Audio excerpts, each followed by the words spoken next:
I've been dating my girlfriend for 3 years now. I'll nickname her Nikki. It started innocently enough that I commented on one of her Instagram stories, and we started chatting from there eventually. I got her number and then Snapchat, and after a week, we met in person. We started hanging out right after the holidays in January, and the thought of Valentine's Day was already coming up. It was nice having started talking to a girl around that time, so that I wouldn't feel the dread of being alone on that annoying holiday. But as Valentine's Day approached and Nikki and I were a few dates in, she confided in me about a stalker situation she'd been dealing with. The man's name is Ben, and he's a guy a few years older than Nikki, who happened to go to the same commuter college as her. We met her in class for a group projects and followed her around campus a few times. She never involved police or anything. Shockingly, hearing that this guy found out where she lived, sent her a bunch of creepy texts, which she ignored. She said she never blocked the number because she wanted to see how far he would go without getting the hints, and I gauged why she was choosing now to bring this to my attention. She said because he started reaching out to her again specifically for Valentine's Day. As you can see here, he started ramping up the texting again as Valentine's Day approached. She continued to just ignore it and let the texts pile up, but it brought it to the next level. When he left a box of Russell Stover chocolates on her doorstep, she knew it was from him because he texted her, "I hope you like the gift I left you." This was when she decided to put an end to it and replied to him a long message, which I won't share for her privacy, but in short, she said he needs help and that she's seeing someone now. So to leave her alone, there are a number of ways to get someone's address this day and age, but she was scared that he got it by following her home one day. I did my best to make sure that she knew I wouldn't let him do anything to her. Well, fast forward maybe a few days, and Nikki sent me a concerning screenshot. It was a screenshot of some text from a fake number asking if the guy she was seeing was me. Me as in, he wrote my name. Now I felt involved, and that made me feel moderately uncomfortable to this point. All I've heard of this guy was that he was a very creepy and overly persistent texter and potentially followed the girl I'm seeing home to her house, and now he's texting her on fake numbers bringing up my name. It was reaching the point where Nikki was close to calling the police. If this didn't stop, I told her I'd go to the police station with her if you reached out one more time. Fast forward to Valentine's Day. It was on a Friday this year. Nikki and I went out to eat at a nice restaurant that sat on the water.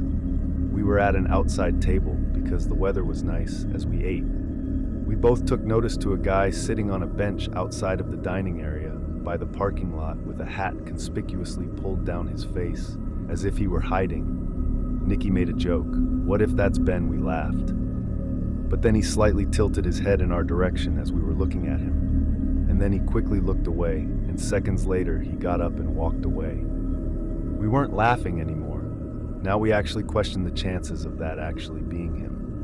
But after a few minutes, the conversation shifted to something else, and we enjoyed the rest of our time there. Afterwards, we wanted to keep hanging out. It was Valentine's Day after all, but her parents were home. I had the place to myself, so we went together back to my rental house. We were on the couch, and things were getting a bit more intimate. That's when Nikki pulled away from me and said, "What was that?" I heard it too, something from outside in the backyard. Want me to go check? I asked. She nodded her head. I went out to the backyard patio, expecting to hear some animals scurrying off in reaction to my presence. I slipped on my slides and walked around the yard, looking around for anything that could fallen over, and I found what made the noise. The entire stack of beach chairs that was leaning on the house had been knocked over. I don't know how that would happen unless someone or something bumped into them. There wasn't even the slightest breeze that night. I looked around at the bushes that encompassed our yard, and then as if my brain immediately could spot something out of place, I locked in my vision on something tall in the bushes. My neck jutted forward as I literally tried to focus in and get a better look at what I was looking at. I stepped forward a few steps. I had an oh moment when I realized it was someone standing in the bushes. He had seen me notice him. By this point, I said, "Who is that?" The guy started quickly coming out from the bushes in a quick enough speed that I took it as a threat, as if he were about to charge at me. I took the chance to get him on the ground when he was still struggling with the bushes and twigs, and I yelled at him to stay down multiple times. I yelled Nikki's name until she came outside and I said, "Call the police." The guy on the ground struggled and tried to get loose a few times, but I more or less had him in a steady hold when Nikki came outside. While talking with the police, I asked her if this was the guy. She gasped and said, "Oh my God, yes. It was the Ben guy who had been harassing her." What's worse is at that moment I realized he was wearing the same colored shirt that guy with the cap from earlier at the restaurant was wearing. Police got to the house and put him in cuffs.